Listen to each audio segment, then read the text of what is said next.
Chris Burris, welcome to the How Humans Work podcast. Thanks for having me. I'm really glad to have you. Thank you so much for showing up. It's really wonderful to have a guest like you, particularly because I've had the chance to be at a recent training of yours, which I loved. Mm. And because I got introduced to you from my brother-in-law, Rory Hyam, who was on the podcast a number of years ago, about your book, Creating Healing Circles, and the work you do. So I'm excited to show and share why healing circles may have value in people's lives or can have value in people's lives and how we can think and approach that idea.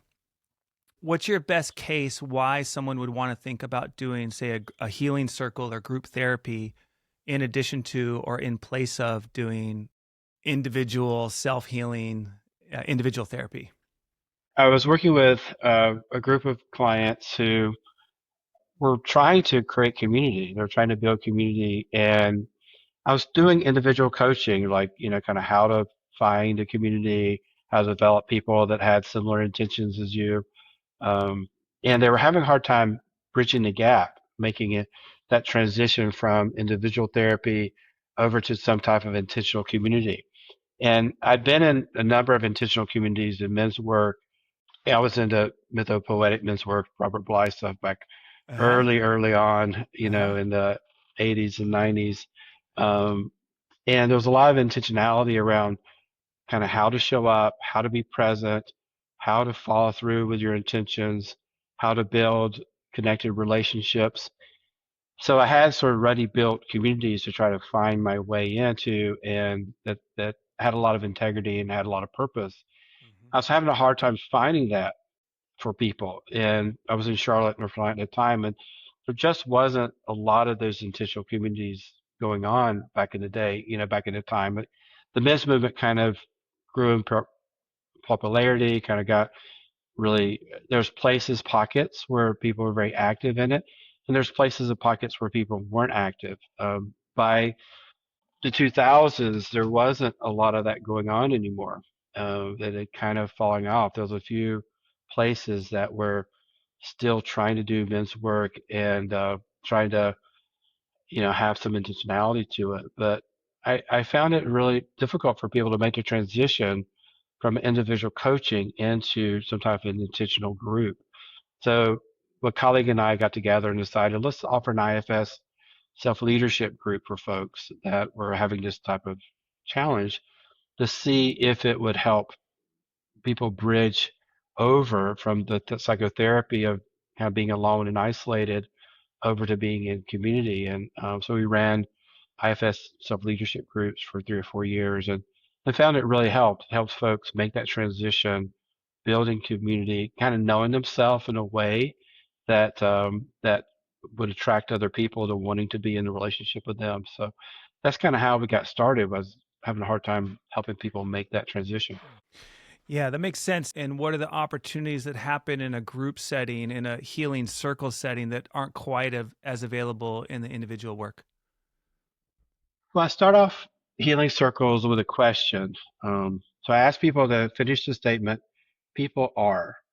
And as I found kind of universally, people answer the question with people are dangerous, people are untrustworthy, people are places that I've been injured, I'll be rejected, I'll be harmed and hurt.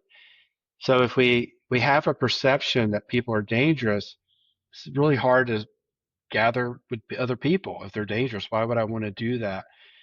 We can kind of work with that belief in individual therapy, but there's not a group experience that gives them something of an alternative reality from that.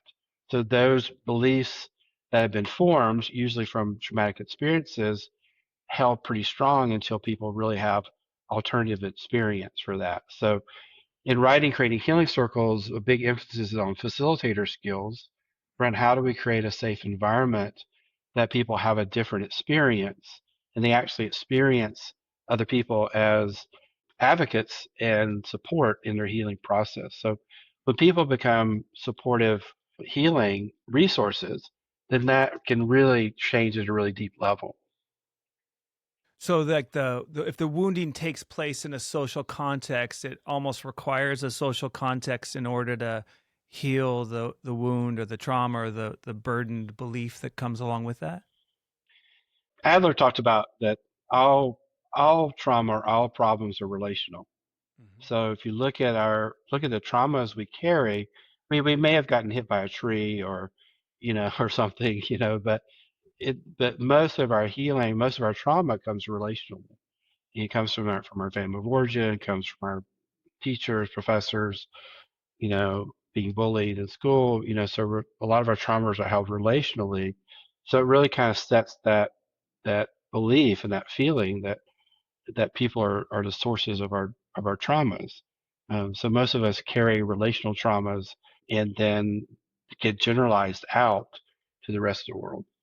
So what makes a circle healing as opposed to, I'm in a poetry group, which I'm going tonight too, or, it has healing qualities and has positive intentions, or just hanging out with a group of friends. When does it move into that level where it has the capacity to, repair harm or restore beliefs where they may have been broken or hurt?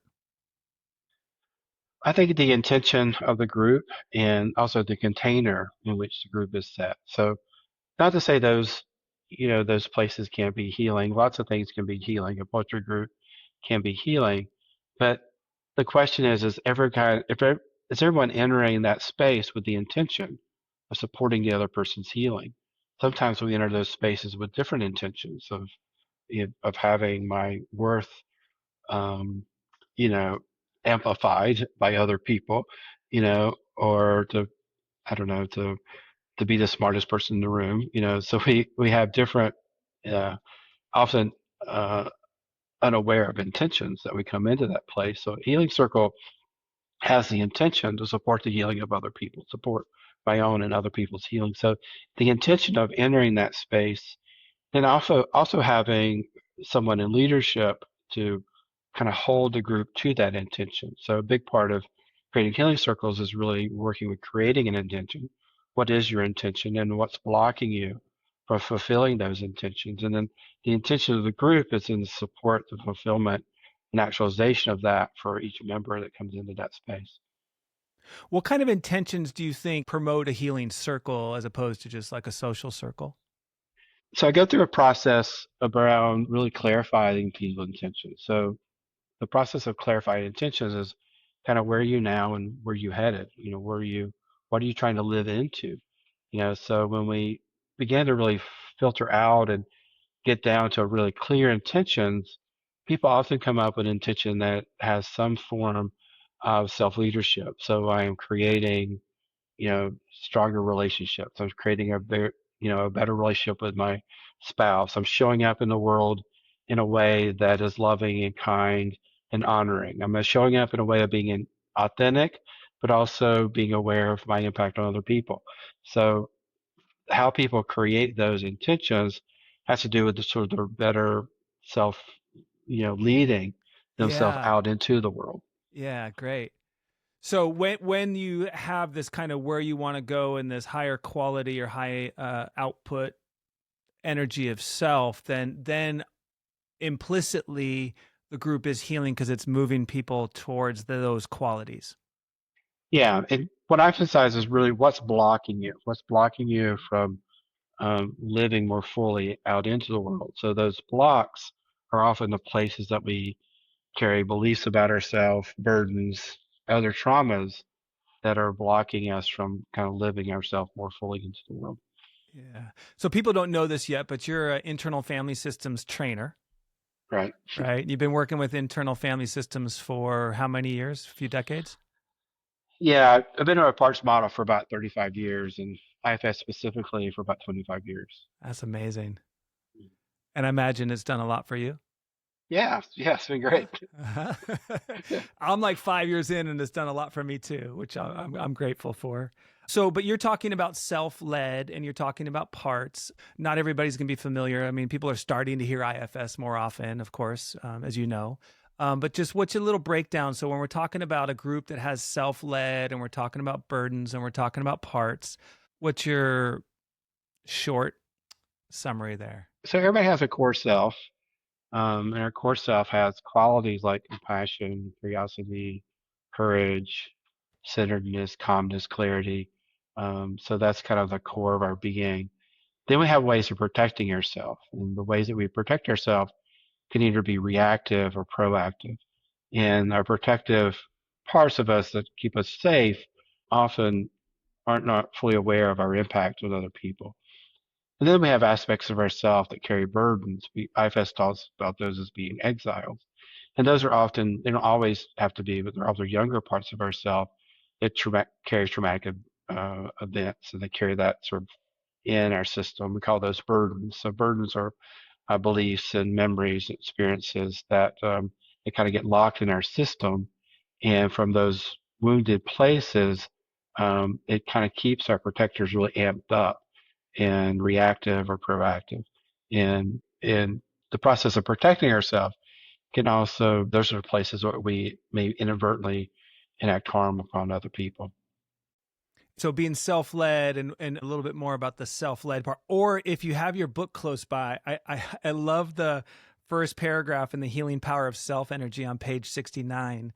And I don't Yeah, know if I could ask you to read that or you want me to read it. you can read. I have to go find the. You There's stay put. You some. stay put. I'm going Okay. to read it, okay? All right. And I'll let you do a live response to your own words here. Okay. Self energy, by its nature, values connection and humility over superiority and being right. It is human nature to have more compassion for loved ones than for oneself. While feelings of warmth or tenderness are readily available for those we love, the focus inward is met with parts who scrutinize and criticize perceived weakness. For people who may find human interaction challenging, finding tenderness or care for animals, plants, or nature may come easily. Knowing and communicating that self energy is innate in each person, but it can become eclipsed by fear, shame, and feelings of worthlessness. Helps the facilitator to see and invite the potential in each person. Also knowing that parts have self energy and an innate motivation to heal, connect, and come back into harmony when they feel heard and understood helps to reveal the potential they have for alleviating their most extreme roles and burdens. Yeah. It's beautiful. It's really beautiful. I thought it was a very beautiful description of what self can do, what it wants, and the parts. And I just would invite you to elaborate on that if you want to add anything. Yeah. I think when people first start the healing journey, they discover that they've been relating to themselves in pretty harsh ways and trying to repress aspects of themselves that they're finding to be um, not optimal. So, so the way people relate to themselves tends to be pretty harsh. Then, when they get stressed in relationships, those harsh tendencies tend to come out in their relationship, and they can't really kind of understand why the relationships aren't working. So the way that they relate to themselves often becomes the way they relate to others when they get under pretty severe stress.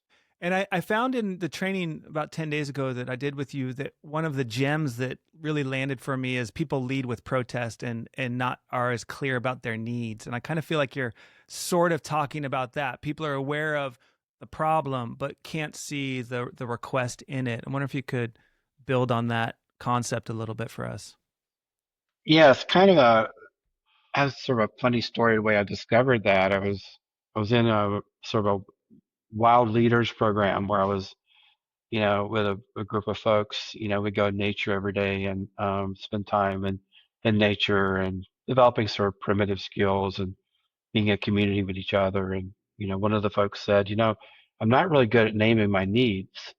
And I thought, oh, that's kind of basic, like, and but then I went back and sort of pulled up the needs inventory that's in nonviolent communication, started looking at those words, and I'm like, oh, I don't think I'm that great at naming my needs either. I don't know that I got a language for that so well. And then I started watching my own process around could I communicate, what I'm needing. And when I become activated and with some part taking me over, like, what's the need underneath that? And how well did I do in communicating that clearly? And I've been practicing IFS for, that time about 20 years. And I thought, wow, I'm still learning this process too of being able to name my needs. And so I think it's kind of universal in a way that we often feel the protest before we feel what the need is underneath it. And then, do you have language to be able to communicate that clearly? And the other thing I learned, I think it's from John Gottman and the Gottman Institute around the power of requests. That if we make a really, really good request in a relationship, it's more likely to have people respond. That when we complain or criticize or attack, we really don't get what we need very well when we do that. So kind of put that together with can I make a good request for what my needs are, and can I name it clearly? And can I also relax my system when it's active, when I'm upset about something not a need not being met. And I think that's one of the powers of doing group work or healing circle work is that the dynamics of having many bodies, minds, parts in a room or in a circle or out in nature fosters that kind of awareness of when we hit protest places or when we might not realize that we're actually asking for a need that we're not fully conscious of or have the words for. Yeah, I think it have been really great to have those concepts back in the old days of when I was in the men's groups and men's movements, and we didn't really have that concept. We did a lot of protesting, in Uh-huh. those those communities, and kind of, conflictually kind of working it out, which was it was nice back in the day to have people kind of that's going to stick with you, that's going to hang in there with you while you're kind of working through your material. When I started teaching IFS and started running, trainings, IFS trainings are in a group format. So we have a group of 35 people and a group of 10 assistants, so it's in a big group format. One of the beginning tenets that we practice is trying to speak for our parts or speaking for our feelings versus acting our feelings out. Mm-hmm. And that made the group environment a lot more safe, that we're all going to try our best to speak for our feelings, to speak for our parts, in versus acting them out. And sort of building a trust that people, when we speak for our feelings, people actually respond to us in more curious and kind ways than when we're actually acting out our emotions. So IFS sort of brought a new dynamic to group work that a lot of my previous experiences in group, we didn't really have that concept around speaking for our feelings. It kind of feels obvious now when I'm talking about it. But, back in Yeah. the day, it was like we were all trying to figure out how to be authentic, and Yeah. we confused anger with authenticity oftentimes, rather than anger being, the mechanism that told us that, something we weren't getting something we needed, and how to kind of go deeper into what is it that I need here. Yeah. Yeah, no, that's beautiful. If we get lost in the protest, we actually may actually injure the part of us that's needing something. Yeah, we end up kind of confused. I think I'm telling you what I need, but I'm actually commenting about something you did that I don't like.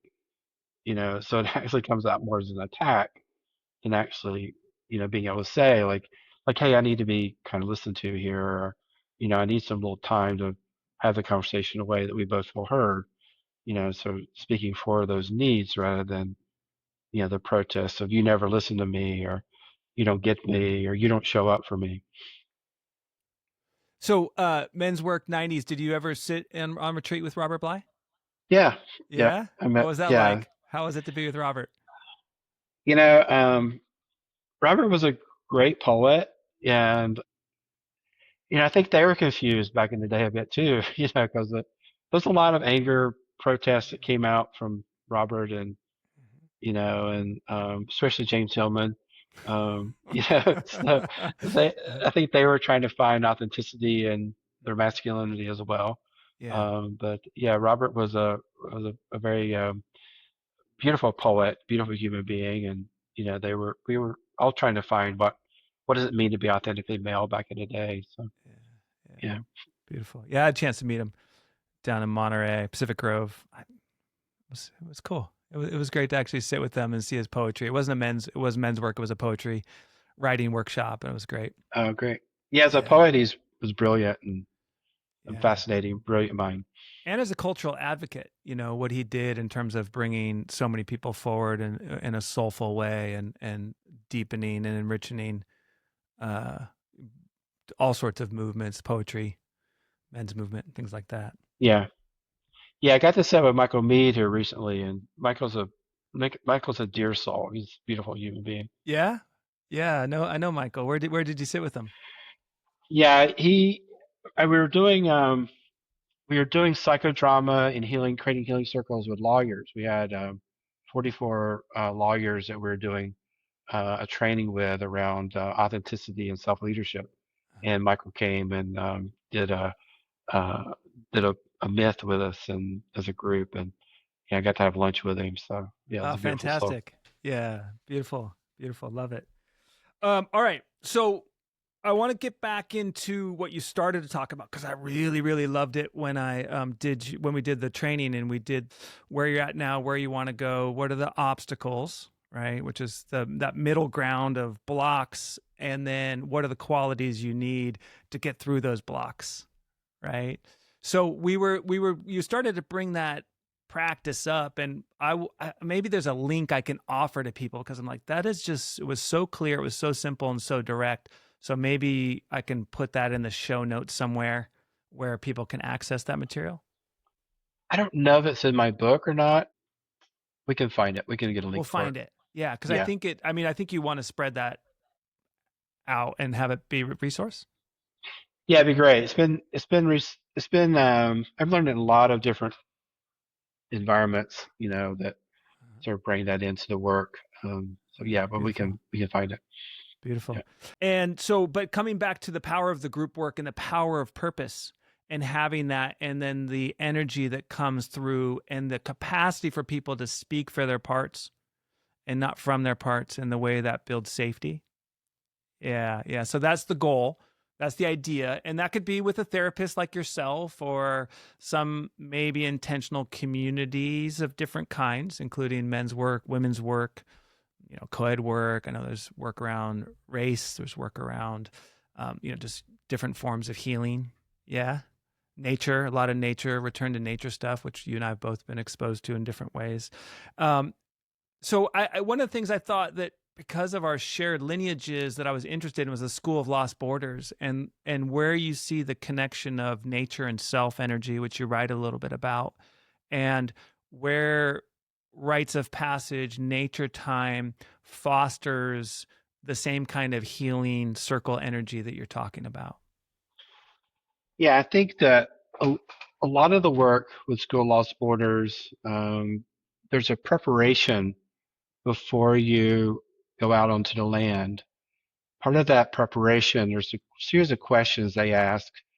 Now you've got me thinking about my resources. I'm thinking that, maybe in um, some of Meredith Little's writings, but some of their preparations, there's a couple of questions they ask. Like one question is, what is your gifts? And what's your community? Who's your people? And then how are you bringing your gifts into the world? As so during that focused time, the kind of what is your gifts, what is your purpose, what is your delivery? Those often be questions or preparational questions that you do in preparation for. And there's long lineages of those types of questions around what are my gifts, and then how do I bring that back to the community, to those old ceremonies that go back thousands and thousands of years was never really about the individual. It was about the community and how do I bring these my gifts into the community? What's my purpose within the community? So the idea of sort of doing it as an individual, know thyself kind of process wasn't kind of originally the way I understood it. When you look at those when they were actually in the ceremonies and then within traditional traditions. So often we kind of have this reverse thing around that I'm doing this work for myself versus I'm doing this work so that I know what my contribution is to my society, to my community. We've lost so much around just like who's my community, like that. Just that question alone can bring up lots of confusion for folks. You know, of who do I bring my gifts to? You know, who are my community? So that sitting with that question, like who are my people? You know, who do I bring my gifts to? Like that in itself can be a really big question for people. And one of the reasons I wrote Healing Circles is that the individualistic society that we end up living in, and the field of psychotherapy being the way it's formed over time was also very individual focused. So those questions around like what's my purpose and what's my people, which are two major questions that people begin to sit with. So the individual focus being in the field of psychotherapy as well as kind of how our society is moving more individualistic, those questions often like don't get asked. It's really about like how do I do me, not how do I bring my gifts into a community. That how do I serve sort of like communities that I belong to. Yeah, that's beautiful. I mean, it gets back to the same kind of idea that the hyper individualism is a burden and a kind of a pain and a habit of Americanism, so to speak, or Western culture. Yeah, that's my culture. So someone I know. So it's, it seems to be pretty heightened in my culture, right? Yeah, yeah, no, it's true, and so this gets into a territory I want to explore a little bit more about culture and the challenges of individualism, but I'd like to talk about the space of nature. And I know you've spent time. I'm assuming you've done some vision fasts, some wilderness quests. I've done a handful myself. I did one as a young man at 25, and that's where I decided to become an acupuncturist.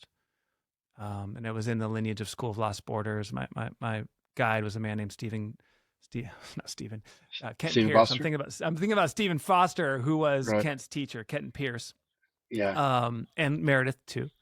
And Kent was an amazing man, but he was also had mental health issues. He was manic, so he was crazy good and at Mm, times crazy. And mm. but he invested in my life for 30 years, like super consistently at every juncture. And the first one, or not the first one, but the second one was at that moment when he took me out when I was 25 out onto the mountain.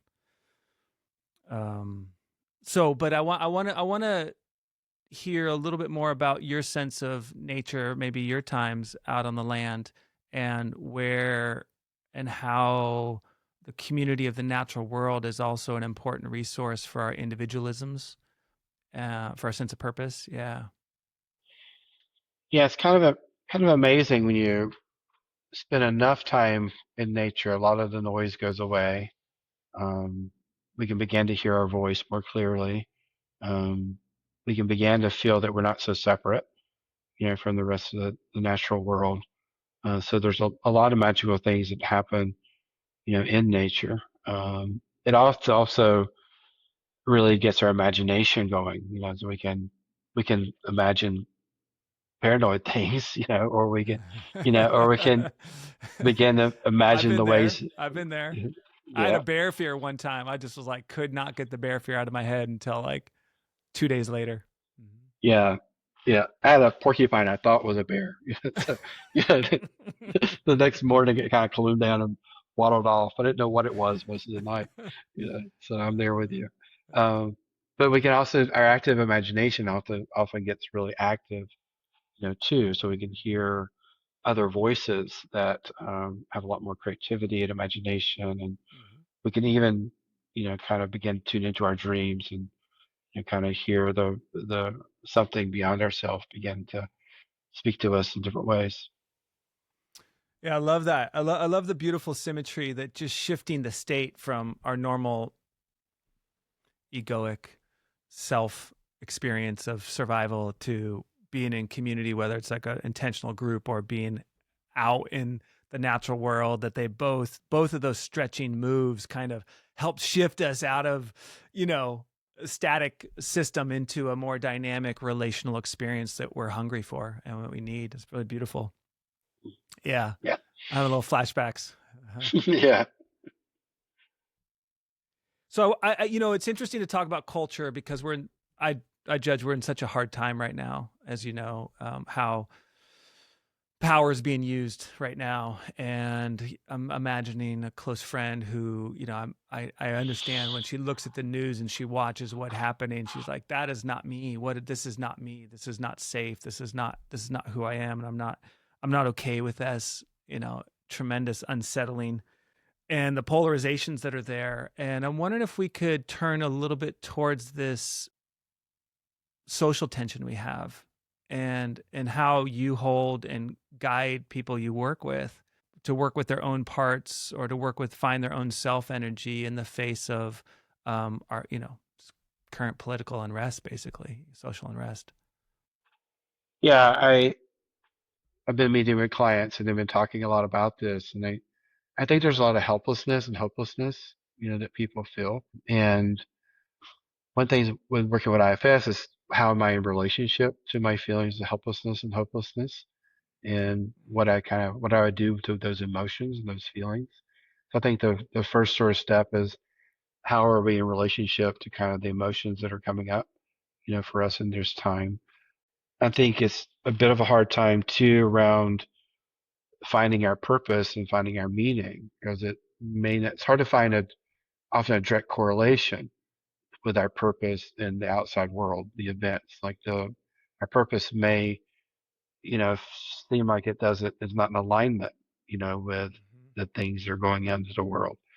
So I do believe each person sort of carries a purpose and carries an impact, that they're meant to have, that they're meant to carry up that purpose and carry an impact in the world. So critical mass of really of intention of, collective energy does have potential for social change, and we haven't hit a critical mass yet for some of the social changes that we want to have.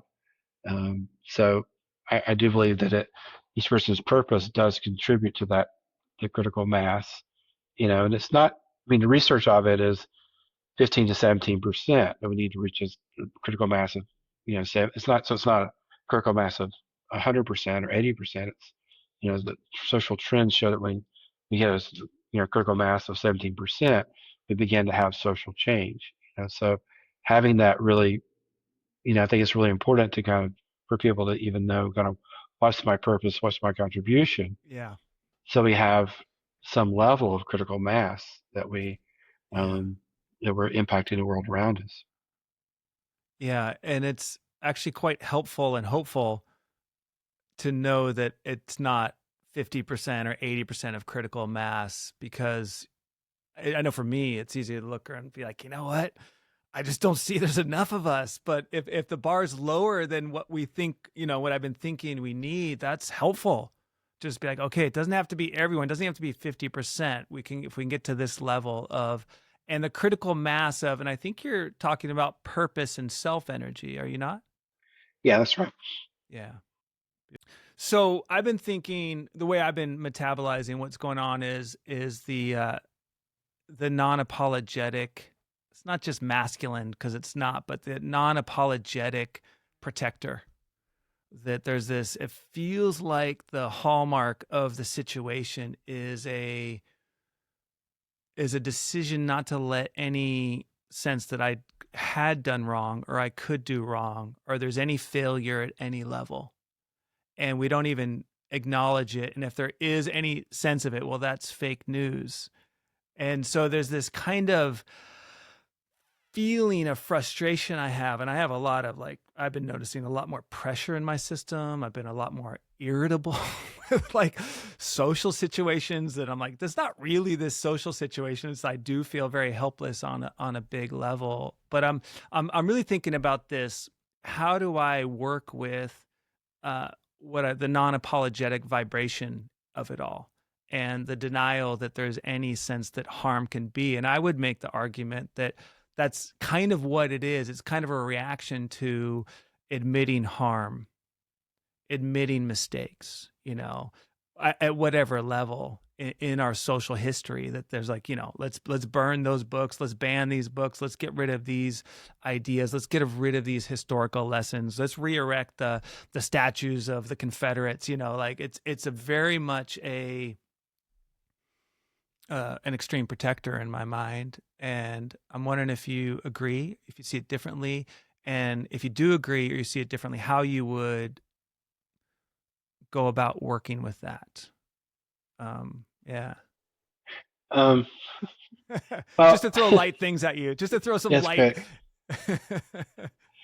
Well, so I have a couple things that for my system. Um, the first thing for me to work with somebody, they have to ask me to work with them. So I'm not working with people that haven't asked me to work with them. Um, so I don't tend to waste my energy on working with people that haven't asked for my help. So and so that's the first question. The one is if they ask me to work, with them. Yeah, yeah. Uh, the second one is what if they ask me to do? What are they asking me to do? And is it workable? And then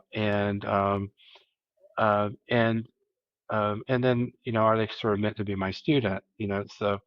Um, so there is so there's a so my purpose and my impact would be different, and if some of them called me up and asked me to be their psychotherapist, like we talk about that, if is that a workable contract. It's kind of funny when this is how old I am, but I had this dream that I was Al Gore's therapist. This was when Al Gore was running against Bush. This is before the 2000, election debacle. 2004, 2000, yeah, 2004. 2000, yeah, 2000, yeah. Yeah. So I had this dream that I was following Al Gore all around the country, trying to give him my card and tell him, here, give this to Al Gore. I can help him get elected. If it only and some of his the interpersonal challenges he had, I thought I could really help him with.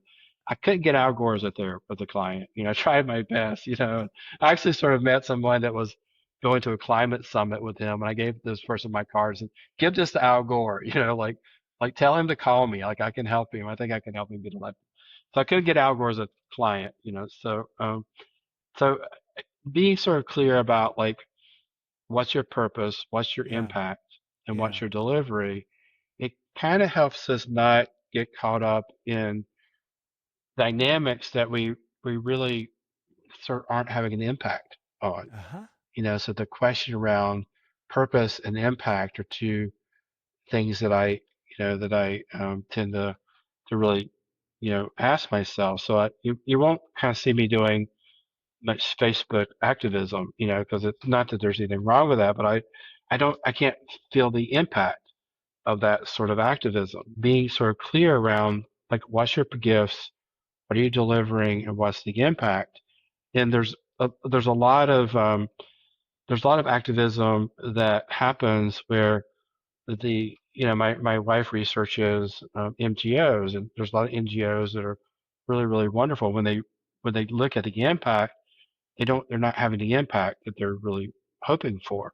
So that's a lot of work going into something that's getting sort of zero net gain. So those are some of the questions I sort of ask myself before I get, because it's easy to get drawn into like, if only I could change certain political figures, then society would change. Well, that was one of the amusing questions for me. I was like, well, if Donald Trump showed up at one of your, like, how would he be in group therapy? Like, would you want him as a client in group therapy? Would he be safe and all those kind of things, right? So that was amusing. Part of what I write in the book is making sure people are ready for the readiness Mm-hmm. for groups. So Mm-hmm. I don't tend to do groups that I don't screen for readiness. So Right. we would have to have some questions, around, kind of his readiness. Like, Mm-hmm. does he want to be there? Does he have an intention? Does he have some awareness of his blocks? Is he Uh-huh. kind of ready to do a bit of a moral inventory?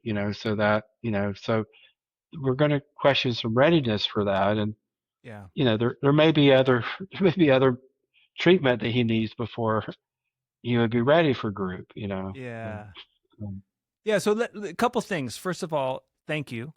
I feel instructed in a certain way, and I want to make sure I got the instruction. So, do you not even think about the parts that are happening in the public world that are being demonstrated by leadership and, say, this administration or any situation? Do you not even like get engaged in it? Like, I'm getting engaged in it. I'm trying to understand and process and comprehend. And what I'm doing with it is I'm realizing, oh, I need to more deeply build a relationship with my power, the power of apology. We're currently in a place of people who can't seem to apologize. So I'm like, okay, that's good. Where do I need to apologize? You know, when, and I've done it a couple times this week, really tune in to like, okay, that's important for me. And it's important for my relationships because that's the antidote to what I see. So that's what I'm doing. And I'm also hearing you kind of say, well, do you not even actually process that out? You just like, no, that's not where my impact is. I'm just staying right in this lane where I know my purpose and my impact meet. of course, I notice what's going on in the world. I sort of have ideas about it. I also notice the courage that some other people have, you know, and the question I have is because it feels like in this day and time that when people are really courageous and taking steps forward to opposing oppressive practices, you know, that they but potentially they get their life threatened at this point, you know, and so I sort of see a few heroes, you know that I have a lot of adoration for, and sort of think if I had their platform, but I'd have their courage. So I think that's kind of more kind of what I'm noticing is Mm-hmm. the courage that because there is a weaponization against opposition. I don't know that we know fully. I try to relax my paranoia, but I don't know the extent that that weaponization is actually occurring. And I sort of imagine that there is weaponization against opposition, um, and so I'm thinking more would I have that kind of courage, and I hope that I would. Um, so that's a little bit more kind of where my attention goes these days Mm-hmm. is around the courage I see from folks that are standing fully in opposition. Yeah, it's beautiful. I wanted to go a little bit more towards some of the cross cultural work you've done. You've just done some training in Egypt. My understanding is you've done some work with First Nations. You talked about doing work with lawyers and this idea of cultural burdens and self and part dynamics. What can we learn, or what have you learned from working with different parts of the world, different subcultures, different nations, different peoples? That is instructive for you in your path and that you would like to share, if anything? I think as you go into different cultures, like white male, and there's a lot of privilege that kind of goes along with that, and I'm kind of open, very open to hearing kind of how my location impacts folks, and kind of how safe they feel with me, and it takes time. It takes time to develop those relationships. Takes time to show up and be with people, um, and show up with humility and curiosity. And this is a little bit where IFS helps a lot. And curiosity does a lot, so I try really hard not to make assumptions about what people carry, but be very open to kind of them sharing with me, the energetic and historical burdens that they may carry. And, if you show up in consistently in an open, compassionate way, and people build relationships with you, then they can begin to share with you kind of what they're carrying, Mm-hmm. and but it takes time to build those relationships, before that you become a safe person they're going to share that with. Yeah, that all makes sense to me. I'm imagining somebody who doesn't have the frame of curiosity, self-led, the humility aspects that are required, and I'm wondering if you have a kind of story that's okay, not breaking confidentiality, of where like you really were able to bring those qualities to bear and somebody was able to, from a different location, as you say, um, kind of show you something about the nature of self and parts and the healing of and the power of groups. Um, mm. Yeah, I think that I think it takes quite a bit of the ones I'm thinking of, the amount of sort of time in those relationships, that time spent together is kind of what really kind of builds the container, Mhm. builds the openness to be able to share that. Mhm. So I think it takes a lot of small interactions over time that that relationship builds, and then people kind of let down and share with you, kind of Yeah. what they're carrying. So I mean, the impacts of I think that we're kind of in denial about the boarding school massacres that happened in Canada and the United States. United States is just now starting to talk about that a little bit. Canada is further along around reconciliation and those conversations, which is making it safe for people to talk about the cultural ratification of their culture, their ancestor lineage. Um, the stories are there if people kind of want to look up and read about them. And the stories of racism and the systemic racism that's happened in the United States, the stories are there. Um, I think it takes kind of digging into being open to really reading about those impacts and kind of what the lives that people, how that has affected them, and the generational, we're talking about, the impact of 4 generations. We're talking about the impact of 3 to 4 generations that are still, the impact's still really alive in people's body and their family systems. Um, but it takes curiosity to kind of delve into that and read about it, to if you do get a chance to be with people in different cultures and just show up regularly and be open to listening to what they want to share with you. Yeah. What I'm appreciating about the way you're describing it is the way I feel that you're disarmed in it. Like part of your curiosity and your humility is to be disarmed. Yeah. And to be really clear around your purpose. Um, so if the purpose is to really support the healing of other people, support the cultural healing, if that's the purpose you're showing up for, being really clear about that purpose.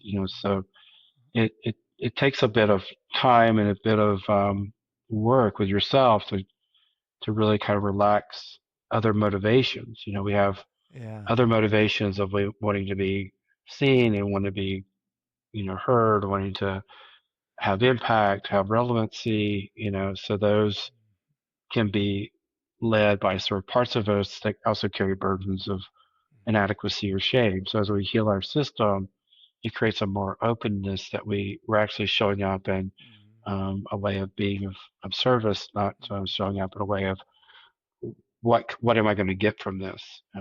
Yeah. So it It's takes work to kind beautiful. of get there.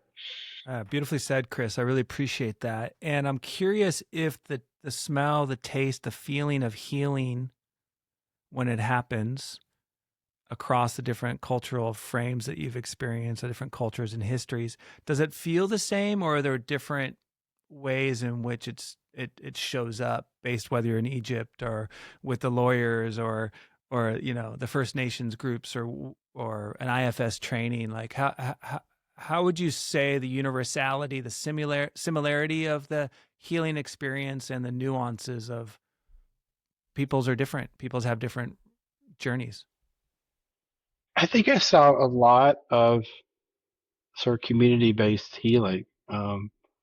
You know, I went into the lawyers retreat. I had sort of a stereotype of what I thought lawyers were, and and most of them were men. There was and these were trial lawyers. Like they didn't match my stereotype at all. It was they were very relational. They're very community based. They celebrated their time together. They came together with their law firms and talked about how they helped each other. It would kind of blew me away around how relational this group of people were. Um, but my stereotypes sort of went out the window then like the first you know uh, time of meeting them, and then the beauty of really kind of working to kind of serve their client they were working to really kind of help clients with that have been unjustly treated. So the stereotypes kind of go out the window, and the beauty of the healing process is pretty universal. Mhm. So um, yeah, it's beautiful to witness and be a part of and universal in a lot of ways. I feel like the way you describe the other motivations and softening those motivations in order to come with genuine curiosity, it feels like if people are looking to explore group work, whether it's a healing circle or group therapy, that that is almost like a guidepost for the kind of tonality of a circle that works when that leadership can get to that place you're describing. Yeah, I think people are going to enter group therapy with how do I get healed? I think it's natural. I don't think you have to sort of enter it with an altruistic point of view. I think most people enter it like, I have this anxiety, I have this depression. How do I free myself of it? Um, so I think it's natural to enter group therapy with that kind of motivation. Um, I think what people discover is the process of my connections with other people really sort of had to amplify my capacity to heal. And then as I take place in other people's healing, as I support other people's healing, then I get to experience that, it's not all about me, and I get to, and, when we look at like Alcoholics Anonymous, and which has helped thousands and thousands of people, it's got pluses and minuses based on kind of your perception of it. But the idea of showing up for other people universally helps people stay sober. So I don't think people enter into AA, with that kind of perspective. They enter like desperately, like, how do I just stay sober? What they sort of Yeah. find is like the community of belonging and purpose really kind of helps them to continue their sobriety, and so Yeah. I, I I think it's an extra bonus that people get that maybe they don't really realize what they're gonna get out of that, Hmm. Hmm. in the long run. Yeah. So they may not see whether the facilitators are blended with the motivation or unblended with their motivation, able to be in self. Yeah, and as a facilitator and self leadership, it's not that we're coming in with an agenda. We're coming in with the possibility, the potential for Yeah. healing, the potential to get to know yourself. So there's not Yeah. an Yeah. agenda to you finding your purpose. It does kind of help a little bit to be able to define it Hmm. clearly because every presenting problem has an intention, behind it. So if I'm depressed, my intention is to feel more free, to feel more spontaneous, to Hmm. feel connected to myself. So there's an intention behind each one of these presenting problems that people come in for.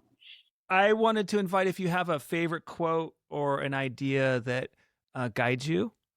And then I want to invite you to talk about how a small practice people can do to work with their parts of them that they feel are unlovable.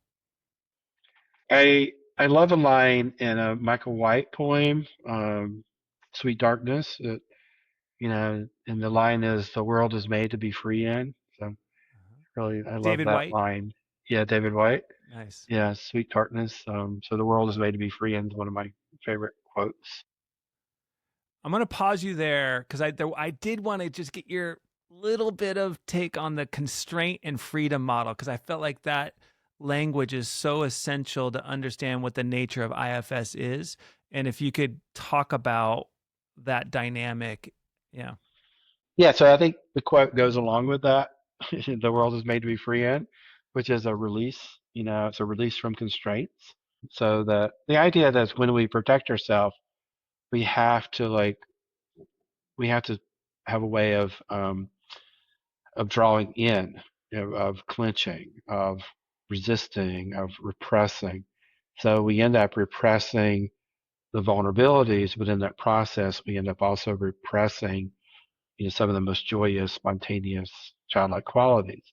So as we release the traumas that cause us to constrain our system, we also are back in touch with our essential qualities of spontaneity and freedom and creativity self-energy. So IFS is a constraint release model where as we release these protective constraints, we begin to open our self-energy more and also open up our more essential qualities. And then we can live those qualities more freely, out into the world. And if we applied that to the places where we felt there were parts of us that weren't lovable, how would you encourage someone to have unconstrain their relationship with a part that seems unlovable? Well, I think it's hard to kind of do that by yourself. Um, the ways of repressing that or self-criticism are often so strong that it does take someone to kind of help navigate that process with you. You can be a therapist or coach or spiritual director, but oftentimes we do need some help coming into relationships to those parts of ourselves that carry those beliefs. And because those beliefs have been often formed under traumatic events, they can be pretty rooted and, pretty deep held into our system. So it takes a process of being with and witnessing those hurt places in ourselves so that we can come to a place of releasing the burdens that we carry. So I think it takes a bit of having someone Uh, support you in that process. And uh, those deep places they're not places that I've always had help myself in going to those places. There are some parts of me that I can work with pretty well by myself, but there are some, traumatic uh, things that I held and do hold that I do still need assistance with. yeah.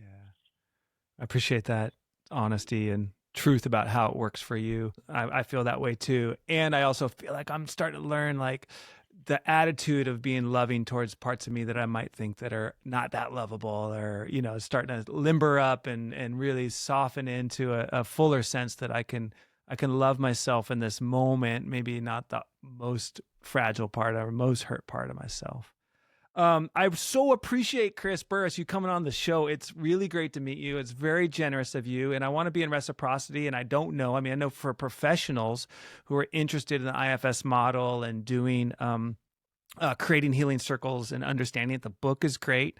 I'm reading it. I got some plans where I'm going to be applying it. And there's people who can do trainings with you.